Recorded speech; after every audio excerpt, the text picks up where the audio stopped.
Today we're going to work on suppling exercises, the simple suppling exercises for the horse and rider.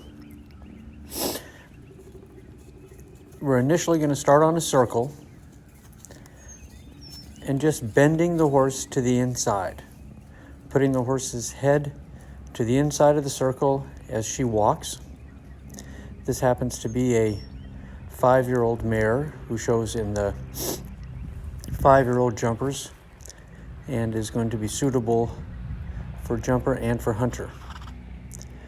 So she is working on trotting now, the circle with her head to the inside. I'm using my inside leg to shape the circle. I'm using my inside hand to encourage her to bend to the inside. When she achieves that and is able to drop her head and neck to the inside, I'll reward with my inside hand and give and follow to also encourage her to reach down for the bridle. I use my outside hand to guide the track and keep the circle the size that I want. I don't want the circle to only be determined by my inside aids pushing out. We're going to do this both to the left and to the right.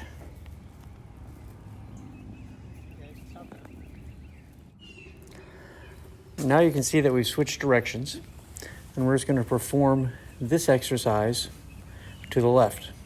Working on the left side of the horse and working on the right side of the horse are never exactly the same, but you try to use the same objectives and same skills. Again, asking her head to come to the center of the circle as she walks and trots, using my inside aid to shape the bend, using my inside hand to ask her head to stay inside the circle. When she reaches down for the bridle, I want to reward this, so I follow with my inside hand, and I use my outside hand to guide the track. Again, as you watch this, you'll see me performing these asks of this horse, these questions of this horse, and the rewardings. So this is the walk and the trot to the left.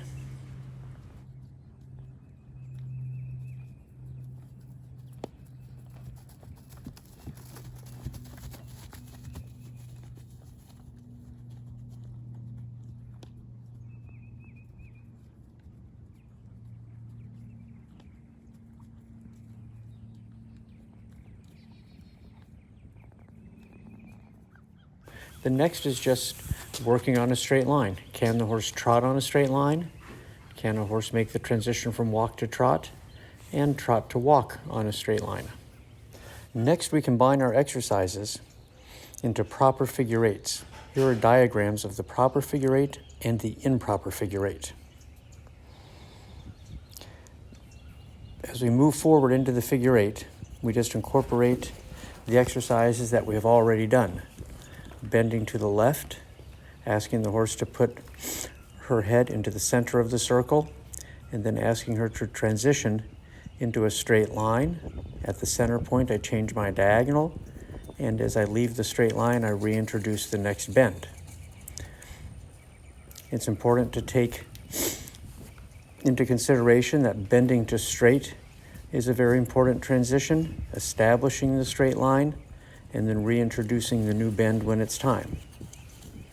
We try to keep our circles similar size on each half of the figure eight, and we try to be consistent about asking for the same rhythm and speed and balance during the change of direction.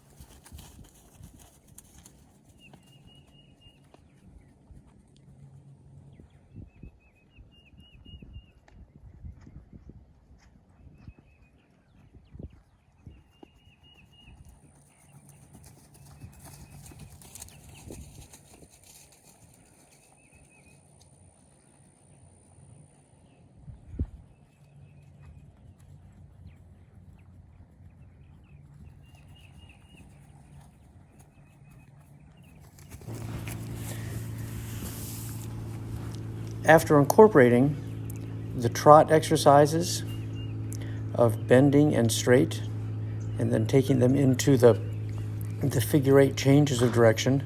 Now we work on the canter. The canter starts exactly the same as we began, on a large circle, bending the horse to the inside. As the horse bends to the inside of the circle, I ask the same things I did at the trot. Bending to the inside, dropping your head and neck, guiding the circle with the outside. Guiding the circle with the outside hand. We do this both left lead and right lead. We ask the horse to drop her head to the inside of the circle. We reward by following with our hand. We draw the track with our outside hand, and we use the inside leg to help shape the horse. We do this both directions, right lead and left lead.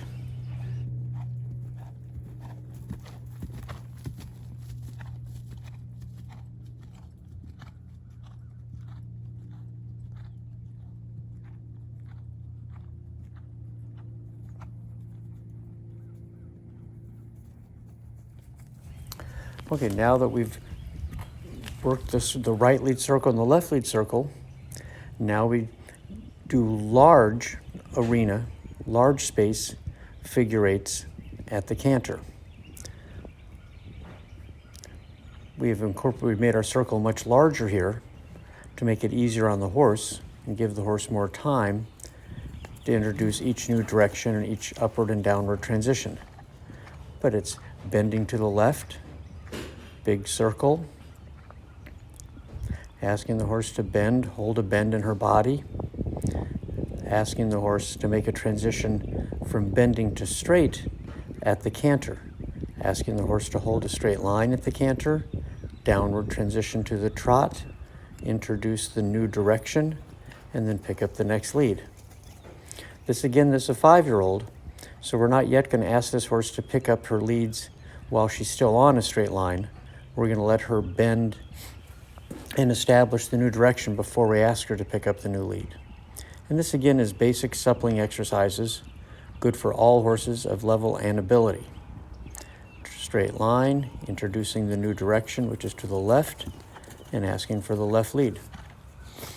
Once we feel the horse is doing this well, we can start to go to smaller spaces, figure 8 change of direction. Here I am just preparing that. I've made one circle to the left, and now I'm going to go into smaller space, figure 8 change of direction. The horse will have less time to go transition bending to straight, establish a straight line, back to the trot, change diagonal, introduce the new direction, and then canter depart. And again, a more experienced horse may be asked to pick up the canter on a straight line. For these suppling exercises, we're letting the horse establish the new direction, establish the bend in their body before they are asked to pick up the new canter. The horse moving the horse's head from one side of his body to the other in a relaxed fashion, knowing that a change of direction is coming, is a very important part of suppling. And we do all our halting on a straight line and changes of direction on a straight line. This has been basic suppling exercises, which I think will be good for everybody's horse.